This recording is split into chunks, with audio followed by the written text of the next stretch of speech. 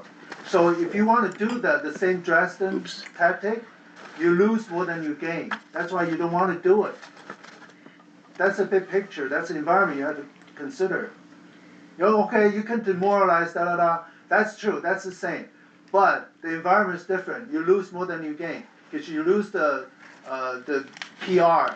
You could get I didn't more know trouble. when I started following the Ukraine war I mean, I don't think how the much I would Russians have learn a and lot how of- much I would get a sucked lot to into lose learning with about PR certain things. With the Western world. You know, I mean, it was, with Western Europe. Right, I'm not talking about and Western with the world. rest It took They me a can while care to about work Western out world. that, like, But the rest of the world, 3/4 which is of it is bigger than all Western complete world, nonsense. they have their eyes, they have Because their because judgment, there they don't is want this brutality either. Just because they're CIA, African poor country, they MI6 still care about narrative. humanity. which is completely false. Okay. Yeah, And they which- don't want to lose that. But there's Also, there's a whole fleet You know, of journalists. for example, and Chinese, they can say persuaders we're and people we're who think neutral, it's we're not going to reality. condemn Russia. you know, They can give you a lot of and reasons we're it's not very condemn disturbing Russia. to But when you their first Russia realise PR this. is so bad. But then it They have becomes the sort of reputation, their brutality, their atrocity. you Then start China to can't think, well, hold is that this line too anymore. simple? China said, well, I have to Take go what with the they West, say we and have say the sanctions. opposite, and it's Otherwise, probably true. we'll look you know. really bad. I don't know. You know, You know, it's you very- say it's you know connected. CIA, The whole world is connected. MI6. Well, you don't know where it's originally coming from, but they are the conduits. Well, So, I mean, some conspiracy theorists say that it's, you know, I don't want to hear it. okay. Okay. No, no, I don't. I'm not into sort of casting aspersions on some particular ethnic group. Oh no. But no, I mean, I think that the thing is, there is this system in place. It's in its simplicity, it's almost unbelievable, but it's true. There are respectable outlets like the Financial Times and the Economist, Did you drive today? and what they put What's that? out Did you is drive what today? MI6 No, I take the brown and one. CIA is telling them to put out. Well, are you? And then you get journalists who Well, the thing is, follow the train closely is gonna be what there in the about 15 minutes. Financial and it's Times and the about a 10-minute Economist are walk, telling them. so- and that, so they're doing Yeah, their it's not too bad. journalistic I'm gonna- research, That's okay. It's- I and they're know. reporting. Let's just- Informed let's sources go say to- that go out around the XXXXX. corner. No. And it's all I walk 3 nonsense. blocks It's part of the north narrative of being Then disseminated I don't have to by change. Yeah. uh, I walk MI6 right up and to CIA. Harold Washington Library. and it's not. That works. It's totally That's adrift how I from came- reality. It I has nothing to decided do with do that reality. today. But I think Like you the should high, offer it. And I uh, will keep, I Casualties will try of and the look at Russians your, in Ukraine. Saturday Nothing to do with meeting. I'm reality. sorry, I missed The it. reality is very low Anyway. casualties for the Russians in Ukraine compared with the All right. Ukrainian casualties. We'll talk. And and there's some Chicago Council coming. but there is this coming. I see narrative, these, and I've got them in my calendar, and but Yeah, some of them so are the still journalists who are Yeah. doing this, they may or may not understand what's going on. They may think, I'm a journalist, I'm finding out what informed All right. sources say. I have to. But informed sources I means, got a dash. Gentlemen, thank you very much. We'll see you You're in welcome. January. See you. Happy New Yeah. Year. so informed Happy sources holidays. means All right. what Are you gonna travel? No. The Economist and the Financial Times say, or it may be a bit more impressive than that. It may be something like, What government the minister? Institute for War, right? That's one of these think tanks that has very great prestige and merely repeats what the Ukrainians are saying. The Institute for That's- War? It's the Institute for War, yeah. I think that's it. The Institute for War, the Institute for the Study of War, that's it. All right. Institute for the Study of War. So this is a very high-toned think tank. No doubt everybody involved with it is making 10 or 20 times the salary that you or I are making, right? But all they're doing is repeating what the Ukrainians are saying. That's all they're doing, and saying it in slightly more elevated language. And so that they take what the Ukrainians are telling them, which is all lies, or let's say 95% lies, in order not to be hysterical or out of proportion, right? And they repeat, so they repeat. This appears in the Institute for the Study of War, which then appears in the Economist and the Financial Times. which then gets picked up by all kinds of opinion formers and persuaders. And what they're doing is they're repeating what the Ukrainians are saying. Yeah. And it's got no more basis than that. It's totally in defiance of reality, which is that for the last 2 years at least, and more like 3 years, the Russians have been winning and the Ukrainians have been losing. And the Ukrainians have been spending vast amounts, billions, hundreds of billions of dollars given to them, which goes straight into, 50% of which goes straight into the bank, the offshore Swiss bank accounts of Zelensky and his little group of oligarchs who run things, and are hoping to escape the retribution which will fall upon them and become rich people retired in the various holdings they've got in Miami, in Italy, and so on. So this completely false view is being propagated and is influencing neocon members of Congress. You know, What if it's though? Because I've been wondering, like, it's years of delusion about the prospects for Ukraine and the dire prospects for Russia and blah blah blah. What if it's just a matter of corruption and money? Like, all this, the whole point is to keep it going as long as possible, and the pretense is pretending to be stupid about thinking that Ukraine could win, but all the aid packages, all the money, that the whole point is to be able to siphon off, money transfers. well, I think that this is the interesting question: is how much of this is cold-blooded money grubbing, and how much of it is a delusional kind of picture of the world. Yeah, I don't have And an the answer. delusional picture of the world is that this evil man, Putin, out of the blue, for no reason, has decided to reconstitute the Soviet Union. And therefore, unprovoked. Now, the continual daily cluster bombing of the eastern Ukraine, consisting of ethnic Russians who never wanted to be part of Ukraine and who always voted against the pro-NATO faction, that doesn't count. That's not provocation. It's not even mentioned. Why mention it, right? So out of, in a fit of madness, and because of this insane desire to reconstitute the Soviet Union, Putin decided to attack Ukraine for no reason, really, totally, nothing to do with anything that was going on. The fact that Russians in eastern Ukraine were being killed every day had nothing to do with it. That's just, is that true? No, it's not true. So this is what you've got.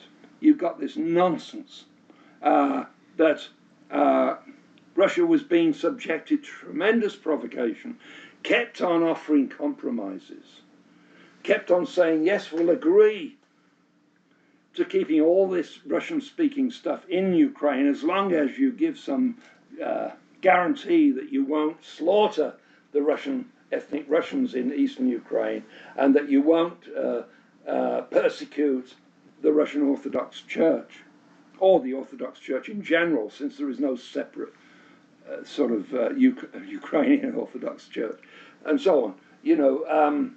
That's all edited out and doesn't enter into anybody's calculations. And why should Russia feel alarmed that NATO, meaning nuclear weapons aimed at Moscow, are being stationed in Ukraine? Why should they? It's inconceivable that would be anything alarming in that, right? So you've got this whole narrative in defiance of the facts. And then when the Russians react, you've got this, they're losing. Despite the palpable fact that they're winning. Of course, in the early days they withdrew. But after a while they started advancing. And then you have the fact that the Ukrainian regime is a dictatorship, unelected, whereas the Russian the Ukrainian soldiers are conscripted, and in fact, not just conscripted, but seized on the streets, you know, press ganged into this, whereas the Russians are volunteers. This is all overlooked, not mentioned. So, you know, you have a totally unrealistic, untruthful picture being propagated in all these media in the West because they follow the Financial Times and the Economist, who follow the Institute for the Study of War, right? And so you've got this whole group of this mass public in the West, which, as long as it can continue, they just slap this stuff up. You know, oh, this is wonderful, we're winning. And they're not winning, they're losing. Day by day, they're losing. But they won't admit it. And now it's too late, they have to admit they're losing. So what's gone wrong? Well, we have to give even more hundreds of billions of dollars. Weapons, different level of weapons. Just like and also, weapons. I mean, to me, one of the most amazing things about this whole episode is that the United States has proved incapable of manufacturing the most basic military hardware, including artillery shells. Right. I mean, to me, if I was a hawk, which I'm not, I would say, what's going on here? Why can't the US manufacture enough artillery shells to win this war, to keep this war going? And they've been unable to do that. The Russians are out producing the West in artillery shells by a huge factor, you know, a factor of 50 or 60. And so consequently, at the front line, the line of contact between the Russians and the Ukrainians are basically people whose job it is to die for NATO, to die for the West, to die for the US, to die for Europe. But they're being given huge amount, even after you take the 50% off that goes into the pockets of Zelensky and his oligarch friends. You know, you've got this huge amount of cash. And it's not just for the war, it's for the day-to-day running of Ukrainian society. Now, everything comes to a standstill in Ukraine unless there is this huge infusion of cash happening all the time. They just can't survive for a day without all this money coming in. But you're giving them this huge amounts of money. And despite this, the Russians decided to go slow. That's what they decided. They decided to go slow for a number of reasons, and at first I didn't quite realize what these reasons were. One reason was to keep on board the global South. They didn't want to appear before the world as people who were reluctant to make a peace. So that was part of it. The other reason was that it's deeply rooted in Russia that the Ukrainians are brothers. Maybe misled brothers, but they're brothers. They speak essentially the same language. Yeah, they have relatives. The former defense minister, Shoigu, his wife or something is Ukrainian. And that kind of thing is that they don't want to really kill off the Ukrainians. Right. Also, they slowed down because it's just like I told Ernie. They changed tactics. Before, they had the front guard, it's the armored vehicles, tanks, but they got ambushed because it slowed down in towns. Also, the drones attack from the top. So they changed tactics. Phase 2, they used artillery. Artillery, because they have 10-to-1, 10-to-1 overpower on the other side because 10-to-1, they have more guns, they have more ammunition. So they can weaken the other side or flat out the other side before the infantry advances. That's a process that takes longer. Mm-hmm. Mm-hmm. And at every point, the Russians were offering to settle. So they were saying, we don't want to make any territorial gains. And then they said, okay, we're going to take Crimea. Because more than 90% of the population of Crimea were patriotic Russians who wanted nothing to do with Ukraine.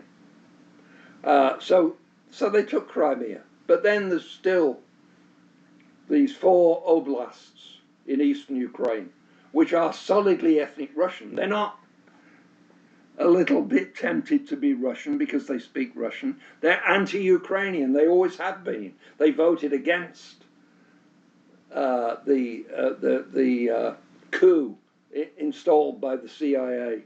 The Maidan coup. They voted against that. They wanted peace with Ukraine.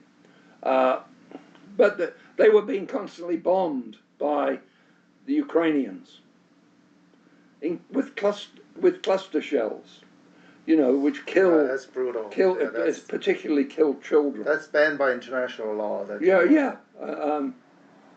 Totally illegal in international law. But the Ukrainians never considered as international law, whereas the Russians always scrupulously did. So this whole thing has gone on, and every time, and then there was Minsk 1 and Minsk 2, and it looked as though there was going to be a settlement, and the Russians said, yes, you can keep all this territory, even though it consists of ethnic Russians. You can keep it for Ukraine as long as you guarantee that you won't attack them and that you won't persecute the Russian language or the Russian Orthodox Church. Right? And they were ready for a settlement. And Zelensky was ready to, then you got Istanbul, which was, every time this happens, what the Russians are prepared to give up gets slightly less, right? Understandably, right? So Istanbul, it was initialed by both sides. It was an agreement ready, and then the West, Ukraine, Boris Johnson, this little poodle of the Americans and the CIA, was sent to Kiev and warned Zelensky that he had to accept that the war was going to continue indefinitely. And we will see you through to the end. As long as it takes, we'll back you up. And they probably said, and if you don't agree, we'll have someone shoot you in the head. Right. I think that's what happened. I think that's what happened. I'm a realist. I think that's what happened. Yeah. But anyway, it's not easy to be Zelensky, really. And incidentally, you do have the paradox, which I'm not prepared to ignore, that these people in Western Ukraine were neo-Nazis who were promoting the rule by a Jew, Zelensky, because it was convenient to them. And so Zelensky must have had uneasy moments. He must have thought, we really will be shot in the head. Maybe I can get out of this. I've got a few billion stashed away in this bank account, in that bank account. I can get out at some point. And I can't see quite how I'm going to do it, but maybe I can do it. Anyway, this is what's happened. It's gone on and on and on. Every day, thousands of Ukrainians are being slaughtered. For what? They're not going to get anything. Every day this goes on, the amount of territory that the Russians are going to take, and of course what the Russians did was they consulted the population in these oblasts and found that they were all overwhelmingly determined to be to return to the Russian motherland and have nothing to do with this Ukrainian nonsense. And so they are becoming, by Russian law, they are part of the Russian Federation. And it goes on and on and on. Slaughter, slaughter, slaughter. Ukrainians being killed. Merely as tools of NATO and the West. NATO and the West isn't putting troops in. Well, they're putting a few in, but there's subterfuge, and they're not admitting to it. So this is what we've got. We've got, and it's reached the point where it can't go much longer because all the Ukrainian soldiers have been slaughtered. There aren't any more left. Well, they're asking for strategic weapons. But they're asking, but those who's weapons going to aren't- fire the strategic weapons? Because there are no Ukrainian No, soldiers. that's what I'm left. saying. You don't need a bunch of infantry to operate those strategic weapons. Right. Those They are can all be long range missiles, Yeah, and that's right. that's what They they're can asking all be operated for by now. a few NATO people. But those NATO people can be identified by the Russians and squelched like a bug. But Because- the Ukrainians don't care, just And like they didn't care about and that. this was all done quite deliberately in order to destroy Russia. And what they didn't bargain for was that Russia would prove to be better at everything military, better at fighting, more courageous in the Chinese, fighting. Chinese are helping. And not only that, but constantly producing new military hardware, which is better than anything the West can produce. Not just that the West can't keep up with basic stuff like artillery shells, but the Russian drones are better than the Western drones. Iranians are helping. Iran and China have helped. Yeah, China but basically the Russian industry, we might call it the military industrial complex in Russia, is much more efficiently organized than that in the West. So to me, I would look at this and I would say, if I was a hawk, I would say, what are we playing at? Why aren't we doing something to transform American industry so that it can produce this military hardware in at least as big and good quality as the Russian? And I'm glad to say, I mean, actually, I do feel like that. I don't want the United States to be rendered naked, before countries like Russia and China. I don't. I want America to be able to defend itself and hold off major invasions or assaults. I genuinely would prefer the United States to be able to hold its own. But we're not in that territory at all. The United States is being hammered. And then they're totally incapable of doing anything. That's the reality.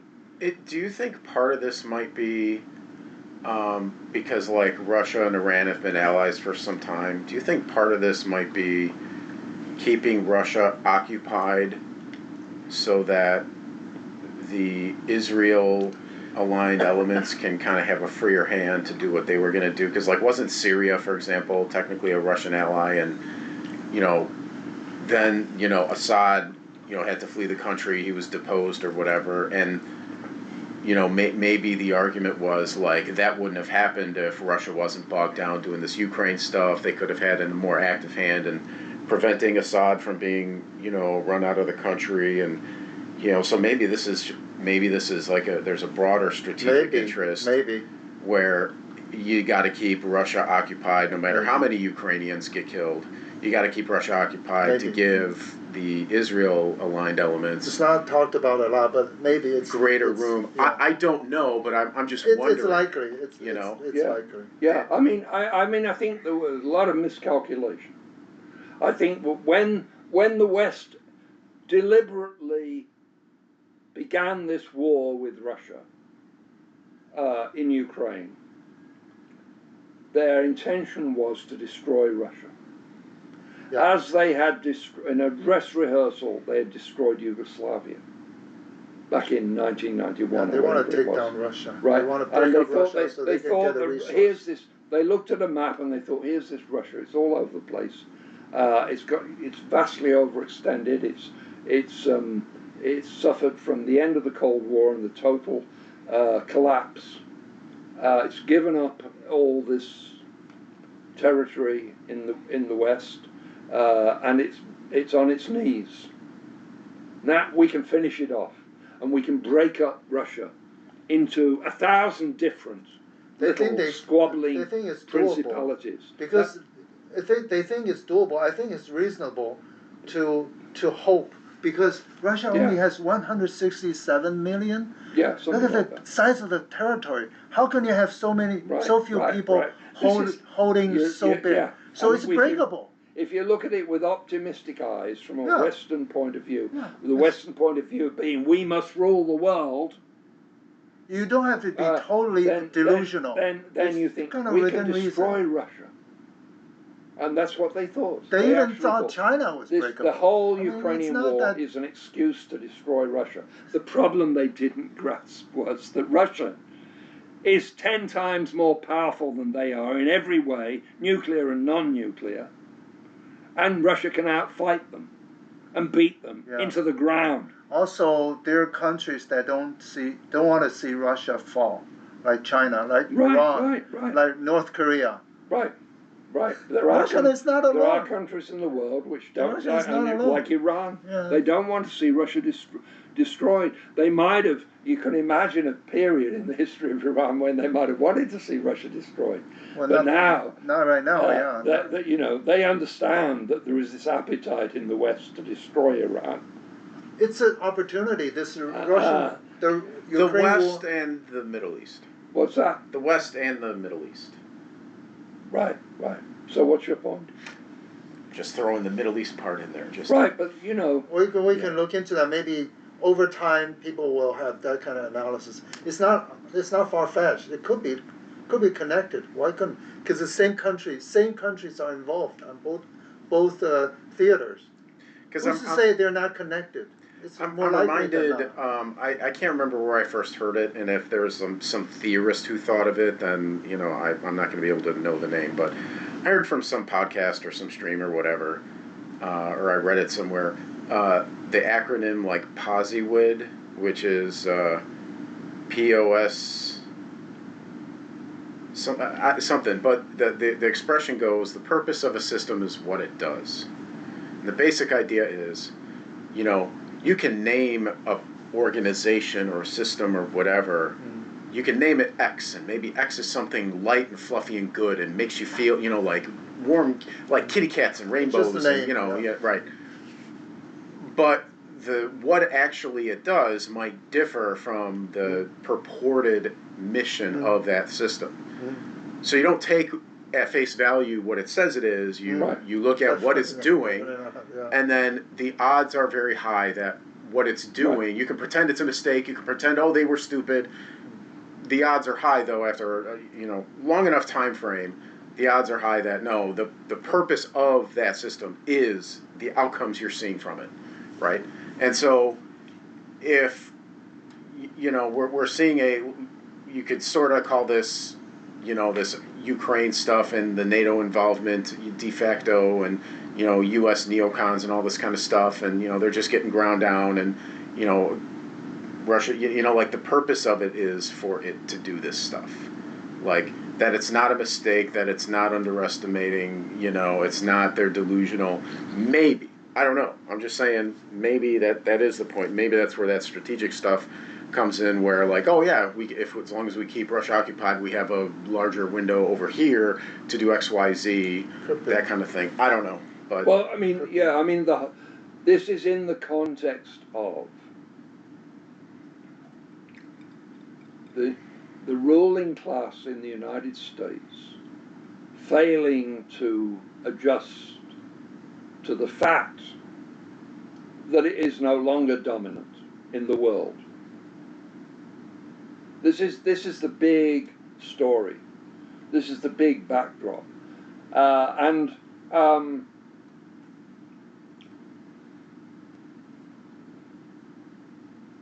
After the fall of the Soviet Union in 1991,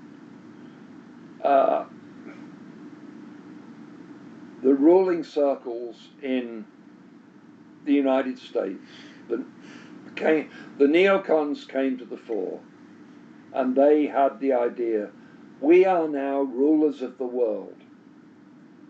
We can do whatever we like and get away with it. And so you get this thing, Wesley Clark saying, he heard it from the highest level, we're going to start major wars with 5 countries in the next 7 years. Right. 7 countries in 5 years. Was it 7 countries Seven in 5 countries, years? right. Okay, yes, that's right. So even that's more right. It ambitious. scarcely matters, Even right? more It was imba- 7 more- countries even in more 5 years. ridiculous, Yeah, right? yeah, 7 countries in 5 years. This is. Now, I put that against what Adam Smith said back in 1776. Adam Smith in 1776 said, I'm trying to paraphrase, he said that the rest of the world, by learning about technology and trade, is going to catch up with Europe. Europe has inflicted upon the world things which many people would never have accepted, except that Europe was so powerful. But in years to come, more and more countries are going to learn these tricks of technology and economics. Wow. And they're going to become, in the aggregate, bigger than Europe. Adam Smith said that. That's the Wealth of Nations? It's in the Wealth of I vaguely Nations. remember that, yeah, I can. yeah. I'll find the quote at some point. It's unbelievable foresight. And it was so obvious to Adam Smith. It was so obvious. Yeah, he was like just. And that has now happened. What Adam Smith said in 1776 has now happened. That the United States at the end of the Second World War had, like, I don't know, I'm guessing now, 70%, let's say, of world GDP. It now has like 20%, and it's going down every year as a percentage because so many countries in the world are galloping ahead. Like also, Vietnam, a lot of the GDP today is not manufacturing. It's not. Right, it's just right, financial. right. The economy is financialized. You know how GDP is calculated? Really look into detail. Yeah, It's not really yeah. reasonable. This is all true. Yeah, that's why it's inflated. It's not very meaningful, even at 25%. It's not very meaningful. However, if you're going to go to war with people, you want some of that old-fashioned manufacturing. Right. That's Right. the You don't want financial. to become simply Wall Street's not going to help you. moving around real estate stuff is productive, and economic theory tells us that it is productive, and that's correct. It adds to but GDP. if you're going to fight a war, it's not It's quite not the going to help same. you. Yeah. You know, you need the old-fashioned engineering stuff, and the US has given all that away. But they followed what was, and that would be fine if the US was to say, we're resigning ourselves to being this kind. They could be super duper financial manipulators, and they could stay ahead in many areas for a long, long time. But the old-fashioned engineering stuff is happening somewhere in the world, and it's not the US. So, you know. So suddenly we find ourselves in this position which the mindset of the ruling class in the US was not equipped to deal with, which is the US is comparatively ineffectual, impotent. It cannot manufacture artillery shells. It cannot manufacture artillery shells to 10% of what the Russians are doing in Russia alone, let alone what they can buy from Iran and China and so on. Plus the fact that all innovation in this area is with the Russians and not happening at all in the US. So every new development in Russian drones is a real advantage that helps the Russians in their war with you. They're getting practical experience, experimental experience all the time.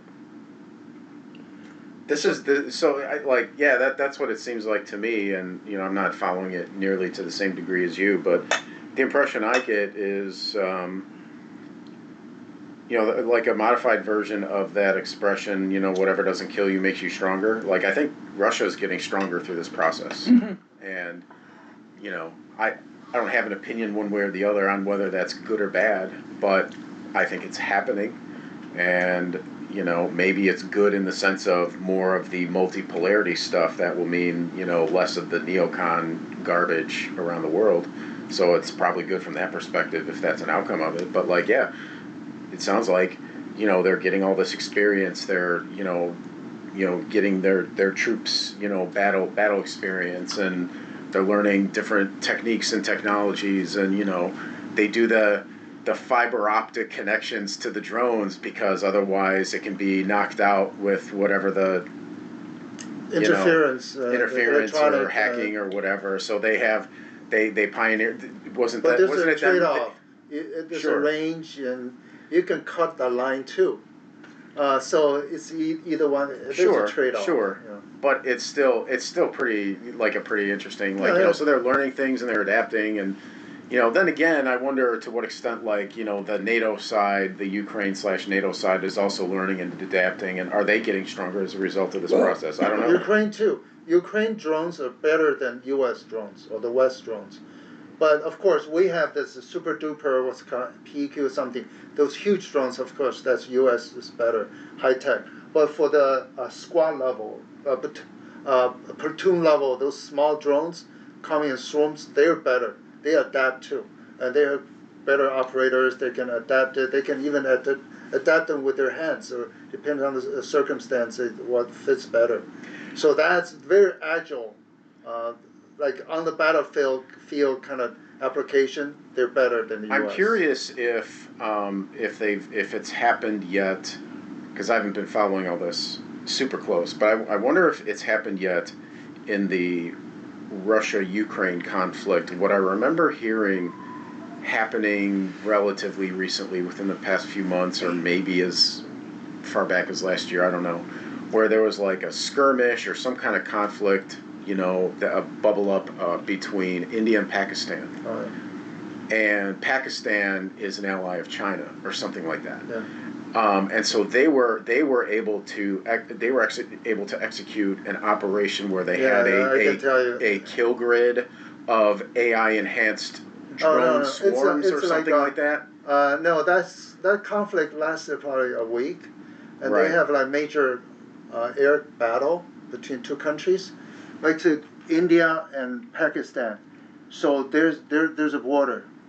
So both sides, air forces, they didn't cross the border. So they fought across the border on their own territory. So Pakistan had it's called J-10C. It's not the China's first line, it's that third line fighters. They beat Indians Rafale, like the top line French fighters. And if I remember, they got 5 down, and there's no loss on the Pakistan side. That's what I remember. How they did it, because, well, the French plane is like 4 times more expensive than the Chinese plane, right? And also supposed to be more powerful. But how did Pakistan pull it off? Because the way they did it is they have the system tactic, as opposed to the Indian side using French planes. They just took off with their weapons to try to fight the traditional way. But the Pakistan is, they use the ground anti-air system to wait a second. They have their planes take off. They have the early warning plane in the back. All Chinese system. The whole thing is Chinese. Not the top line, I have to emphasize. But because the tactics are superior to India. So they have the air to surface lock the Indian planes, and send the signal to and it was the Pakistan planes to fire the air-to-air missiles. But then when they fire, they turn away. So they themselves are not target. Because they're gone, they fled. And also without turning on their radar. So when your radar is not turned on, you're less likely being detected and locked up by your enemies. They just fire and they turn away. So you ask, how does the missile go? Because their air warning system in the back, they directed the missiles. And the missiles, its own direct system It's not turned on. So the Indian planes, the French planes, they didn't, because when you get locked, you get a warning in your cockpit. You were here, the pilot were here. They will do the maneuver to evade. They didn't get it because the missile was not turned on. The missile's radar, the lock system is not turned on. It's the air warning system that was directing the missile. Until the last stage, like, I don't know, probably 10 kilometers, almost get the plane, it turns on. The missile turned on its own system, the guiding system, to go the last, like 5 kilometers. And the Indian planes detected, whoa, whoa, whoa, you get a warning in your cockpit. It's too late. It's too late for you to do maneuver. Boom, then it shut down 4 or 5, depends on the country. Even Trump acknowledged it publicly, the numbers. So that's how they made it. Who are you going to shoot? Indians, who are you going to shoot? The Pakistan planes are long gone. They just fire the missiles, they're gone. And you can't shoot, you can't reach the air warning plane because they have more powerful radar. They're way back. Because their size, their electric power, their radar can reach far better than any fighter planes, China or India. So for Indian planes, those early warning system, the planes is unreachable for them. But they're directing the missiles to hit the Indian planes. That's how they made it. So the planes are not as advanced as the Rafale, the Indian planes, but because the system tactic, they use the whole system to fight you. You're just, wow, it's a very advanced plane, very powerful. I can fight you, but we're not fight you like fair fight. We're not one-on-one. We have the whole system against you. Do we know if they've done anything like that in the Russia-Ukraine war? No. In that theater, it's not for that theater. That's like a nasty underground thing. But the Indian-Pakistan thing is just one shot. They just Air Force to Air Force, see who will win. Oh, that's right. You were saying that they made it that they weren't crossing the border either side. Yeah. Okay. They all do the things on either side. They didn't have to cross the border. It's just like, it's not like a total war like Ukraine versus Russia. Yeah. So they just did it. Okay, Indian accused Pakistan like terrorist attack on some civilian something. So India want to take their revenge, and Pakistan say, well, I didn't do that. It's like some local terrorist did that. I'm not responsible. The government's not responsible. So they dispute. Okay, you fight me, I fight you. See how much further you want to go. That's why. So it got to the Air Force, fighting Air Force. It's not total war. It's just like, see who's more powerful. So let's see who's more powerful. Who can save face? Who's humiliated? There's still that stage. It's not total war. It's not like Ukraine and Russia is way beyond that point. They just fight to the death almost. So that's just okay. That was it. Pakistan is a little bit restrained in their communicating. They're not gonna overly say, "Hey, we're one big," because the Indians was like they got humiliated. They want revenge, which Pakistan doesn't want that. They want it just like that to end it. All right, we all know who won. That's good enough. We don't want to overly humiliate you, so you want to do anything to get your revenge. And Pakistan doesn't want that. It's a smaller country. They have their own internal issue as well. They have the vulnerability. Plus, there's the potential for nuclear exchange if it got out of hand. Exactly. Yeah. Right. Exactly. And of course, the lesson for the future is that India will be more careful about the air defense system they purchase, either from China or from Russia. But certainly they won't purchase anything from the West because it's not good enough. Their main source is Russia, and they have their homegrown planes. Mm-hmm. Of course, they're Rafale. They're not going to buy any more Rafale because the battlefield have proven not effective. Also, it's more expensive. So their homegrown planes in the recent Dubai air show, it crashed. You know, the air show, you try to push the envelope to show some maneuver to get buyers. People will be impressed. It would placed Yeah. orders. Yeah. It crashed. Which I mean- one did? The Raphael? No, not Raphael. Indian, their own plane. I can't remember what's it called. It crashed. How humiliated that the whole world is watching, and you crash. You're online. It's played over and over again by different bloggers. There were different comments and stuff. Yeah, it's just a very bad thing to happen to you. It's a time for you to shine, and the opposite happened. Yeah, we just need to bring a whole bunch of H-1Bs from India over here. Yeah. Exactly.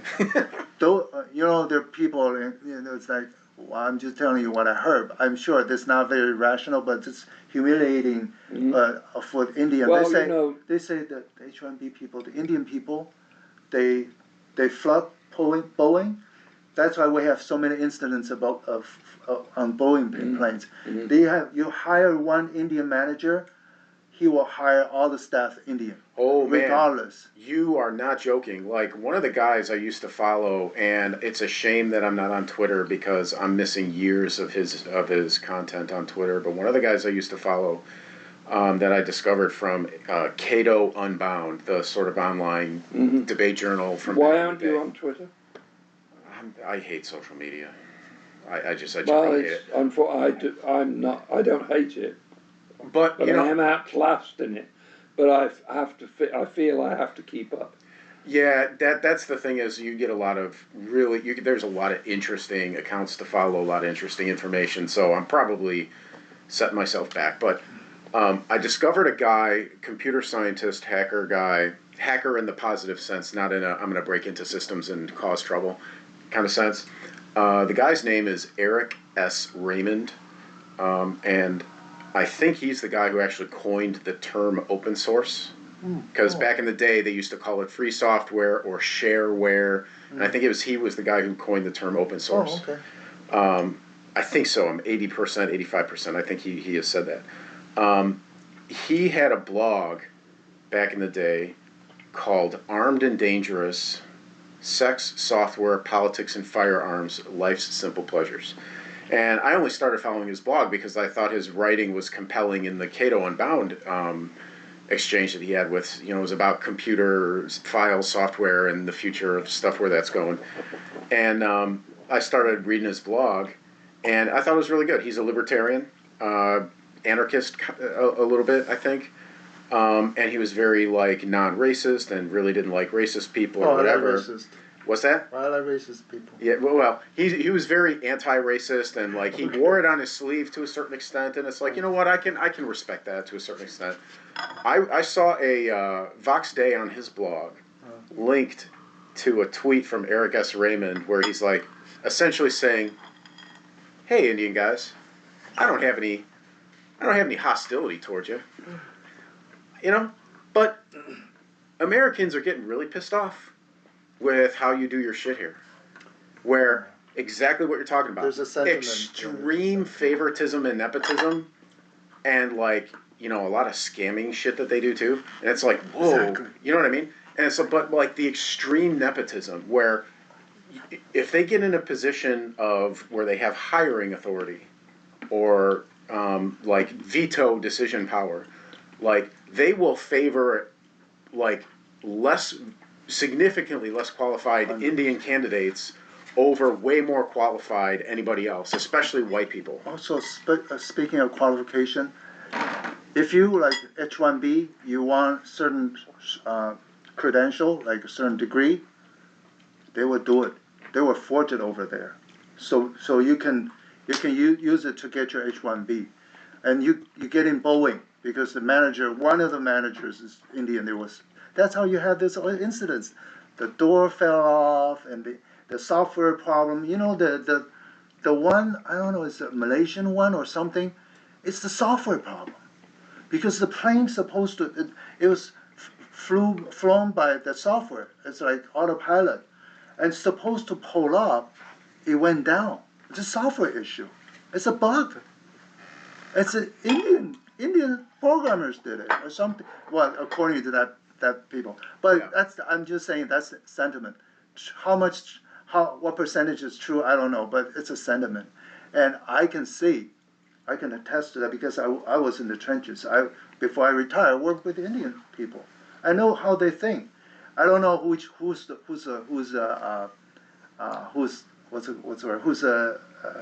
don't know who's has the skill, who doesn't, who's phony, I don't know exactly, but I know how they think. I know what they're after. I know their vulnerable, insecurity, that sort of thing. I know their tricks, their mannerism. I know more than I wanted to know. Right? So those things are kind of believable. Those things about their forging things, this and that. They're very insecure. They're afraid to get out of the country because all the immigration tightened up. They're legal here, but they don't want trouble when they get back in. Mm-hmm. They don't want to leave. Well, it's time, Indians, they would take a month leave because the flight is long from United States, from Chicago to wherever India is, or whatever city. It's like connect flights, it's long. So you don't want to take like 2 weeks. It doesn't pay for this long flight. So when they take something, they take a month. Now, at this juncture, they're afraid to do it. They don't want any complication when they're coming back. That sort of thing. And, there's a lot of concern. There's some smarter ones, but there's some less smart ones, but there's nothing special. It doesn't warrant H-1B for them. It doesn't. Mm-hmm. But they had advantage. Same goes with Chinese.